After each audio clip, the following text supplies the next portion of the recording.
मेरी बहन ने अभी जो गोरखपुर से, जिन्हें कहा जाए कि गोरखपुर की शेरनी है वो, जिन्होंने 5 लाख वोट हासिल किए उस बिल्डोजर कल्चर के सामने, जिसने ना मस्जिदों को छोड़ा ना मंदिरों को छोड़ा, न इंसान को छोड़ा न इंसानियत को छोड़ा, न बुजुर्गों को छोड़ा न बच्चों को छोड़ा। बच्चों के तालीम के जो स्कूल थे उनको बंद करवा दिए। मध्य प्रदेश में जिनकी सरकारों ने पानी में जहर मिला दिया वो पानी को साफ नहीं कर सकते। अगर आप भी ये चाहते हैं कि मुंबई शहर में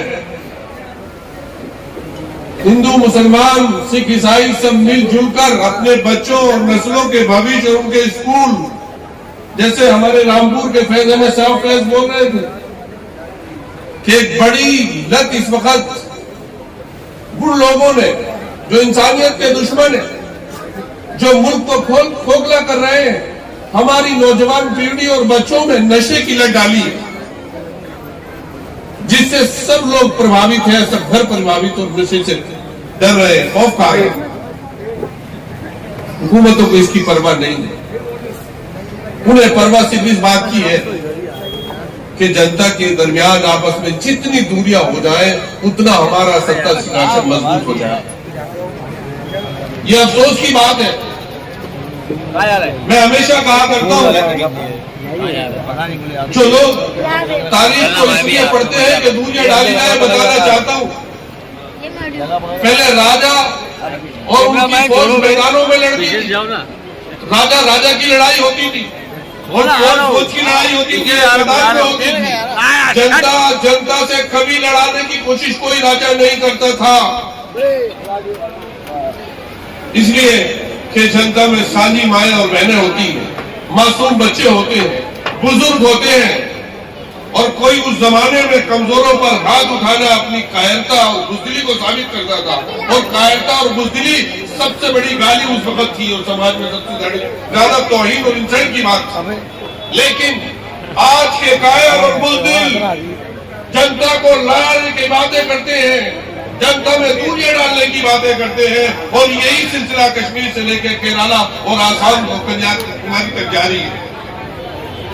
आज इससे ज्यादा दुख की बात कोई और नहीं हो सकती कि देश की सरजमीन पर एक मेडिकल कॉलेज बंद हो और देश के लोगों की, कुछ लोगों की मानसिकता इतनी घटिया हो गई हो कि उसके बंद होने पर लोग खुशियां मना रहे हो।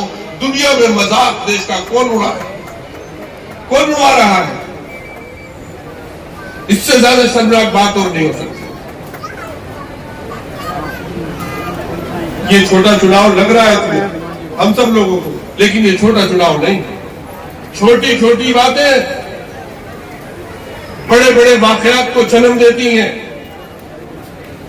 अगर आज हमने अपने वोट का इस्तेमाल सही नहीं सीखा तो ये मासूम बच्चे जो बैठे हैं, इनके मुस्तकबिल को, इनके फ्यूचर और भविष्य को हम तारीख के अंधेरे में ढकेल देंगे और ये हम होने नहीं देंगे। क्या हुआ बिहार में? जिन सरकारों ने मां और बहनों को 10-10 हजार रुपए के लालच दिए थे और डाले भी गए, बाद में भी चंद कितने दिन हुए हैं, दसियों वीडियो आप लोगों ने भी देखे होंगे, किस तरह से खींच कर पुलिस वाले और मां और बहनों की इज्जत और सम्मान को तार-तार कर रहे हैं और उनको मार रहे हैं, धक्के दे रहे हैं। और आप खुद गौर करो, जब पैसे की लालच में कोई आदमी अपने वोट, अपने जमीर, अपनी खुददारी, अपनी आत्मा का सौदा करता है, वो अपनी आत्मा का सौदा नहीं करता, अपने होने वाली नस्लों और बच्चों का सौदा करता है। खुदारा ऐसा कभी मत करिएगा। वोट डालने वक्त ये जरूर सोचिएगा कि ये हम किस लिए दे रहे हैं, और मौका परस्तों से हमेशा होशियार रहिए। मौका परस्त हर जगह पर मौजूद है, जिन्हें वक्त नहीं मिलता कि वो रंग बदल देते हैं। समाजवादी पार्टी उत्तर प्रदेश की सबसे मजबूत नहीं बल्कि देश की तीसरी सबसे बड़ी मजबूत पार्टी बनी है, और उत्तर प्रदेश की सबसे बड़ी पार्टी है, जिसने पूरे देश को एक पॉजिटिव, कंस्ट्रक्टिव, सकारात्मक सियासत का एक रूप दिया है माननीय अखिलेश यादव जी ने। और सारे देश की जनता में उनके लिए एक उत्साह है। समाजवादी पार्टी में देश अपना मुस्तकबिल ढूंढ रहा है। और जिस तरह से महाराष्ट्र में अबू आसिम जी ने जिस बहादुरी के साथ उत्तर प्रदेश और बाहर के लोगों के रहने की वाले लोगों की आवाज उनके हक की उठाई है, अपने में एक मिसाल है। हमारे यहां जो प्रत्याशी हमारी पार्टी से आपके दरमियान है, इनका साफ और किरदार आपके सामने है और उनके नाम भी आप जानते हैं। भाई मिर्ची साहब, खान इकरा बानो, दीपक छप्पन साहब, नीलोफर अंसारी और दीपक जी। मैं समझता हूं इन चारों लोगों को आप रात भारी वोटों से कामयाब करेंगे। मैंने मालीगांव में भी, नासिक में भी, कल मुंबई के दोनों जलसों में और आपके जलसे में भी हजरत निजामुद्दीन औलिया रहमतुल्लाह अलैह जो बहुत बड़े अल्लाह के वली हैं, उनका एक वाकया बयान किया था, वो आप लोगों को सुनाता हूँ। चाक के बुजुर्गों के तस्करों से हमारे दिल, हमारी आत्मा पवित्र, पाक और साफ हो जाए, हमारी रूह को ताकत और कुव्वत मिले। हजरत एक मर्तबा दरियाई जमुना के किनारे थे दरिया में, और एक बिच्छू डूब रहा था। बिच्छू जिसके काटने से तकलीफ होती, दर्द होता, वो डूब रहा था। हजरत ने उसे हाथ में उठा लिया कि मर जाएगा, डूब जाएगा। उसने डंग मारा, हजरत ने छोड़ दिया, फिर डूबने लगा। हजरत ने फिर छोड़ा, इसे कई बार वो डूबा और हजरत ने उसकी जान बचाकर उसे किनारे तक पहुंचा दिया। हजरत के मुरीदीन और खलीफा जो देख रहे थे, हजरत ये क्या किया आपने, वो डूब रहा था, आप उसकी जान बचाने में लगे हुए थे। अजान हो रही है, मैं खत्म कर रहा हूं बात को। तो हजरत ने फरमाया, अगर ये अपनी बुरी आदत नचने की नहीं छोड़ सकता तो मैं अच्छी आदत इसको बचाने की क्यों छोड़ दूं। क्या बात है। एक मुसलमान का किरदार, एक अच्छे भारतीय का किरदार ये होता है कि वो अपनी अच्छाई को कभी खत्म नहीं होने देता।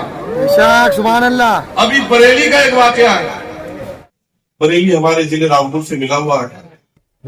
एक महिला के ऊपर उसी घर में एक चोर घुसा, कभी ज्यादा रात भी नहीं हुई थी, और उस चोर ने, शर्मा थी वो महिला, और उनसे झगड़ा शुरू किया, छीनना झपटना चुराना शुरू किया।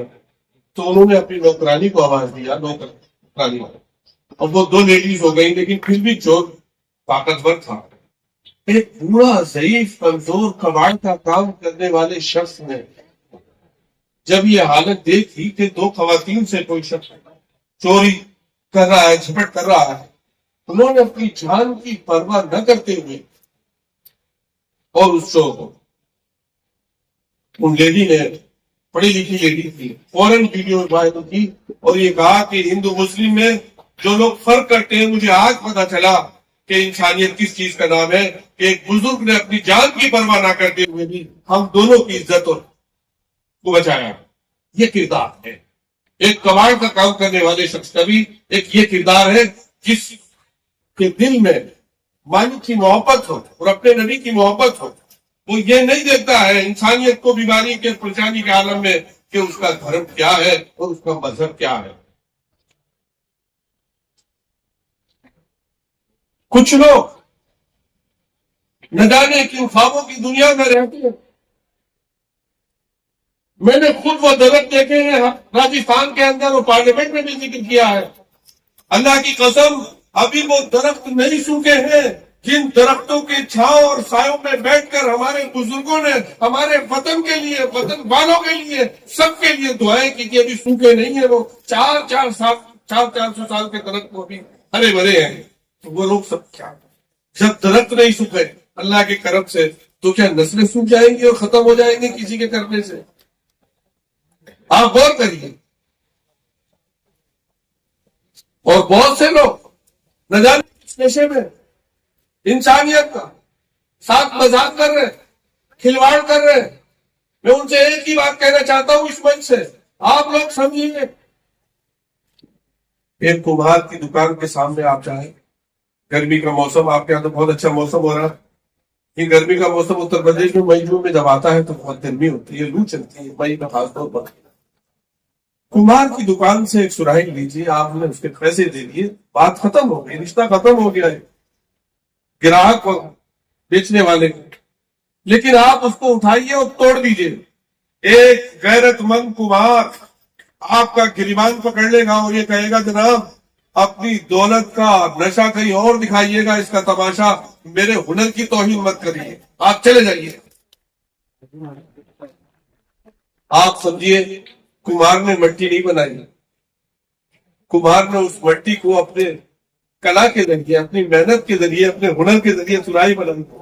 और ये इंसान जितने भी हैं, हिंदू मुसलमान सब, उस मालिक की, रब्बुल आलमीन की, उस परमेश्वर की संतान है। इनको जो भी कोई तोड़ेगा इनकी लिंचिंग करेगा। खुदा की गैरत कभी उन लोगों को पनपने, फलने, फूलने का मौका नहीं दे सकती। कभी नहीं ऐसे लोग फलेंगे और फूलेंगे जो इंसानियत के साथ खिलवाड़ करते। शेख सादी रहमतुल्लाह अलैह ने लिखा है कि पूरी दुनिया में घूमता रहा, मुझे दो लोग नहीं मिले, एक वो जिसने कहीं जुल्म किया हो, वो पनपा हो, और वो जिसने खुदा के नाम पर दिया हो और गरीब हो गया हो। जो जुल्म करेंगी जो सरकारें, वो कभी पनप नहीं सकती, और जो खुदा के नाम पर इंसानियत की सेवा और खिदमत के लिए कदम बढ़ाएंगे वो कभी थक नहीं सकते, उन्हें कोई हरा नहीं सकता। मैं अपने चारों उम्मीदवारों से कहता हूं, आपने इरादा कर लिया, आपने समाजवादी पार्टी का झंडा उठा लिया, ये जनता आपके लिए दुआ कर रही है, आपके कदम अब रुकने नहीं चाहिए, आप जीत गए हैं इंशाअल्लाह। और जीत और हार का फैसला वो करता है, आप अपनी सच्ची नियत से, सच्ची खुलूस और सच्ची श्रद्धा से कदम बढ़ाते जाइए। मुंबई की जनता आपके साथ है। मैं इन्हीं अल्फाज के साथ अपनी बात खत्म करता हूँ। बहुत शुक्रिया।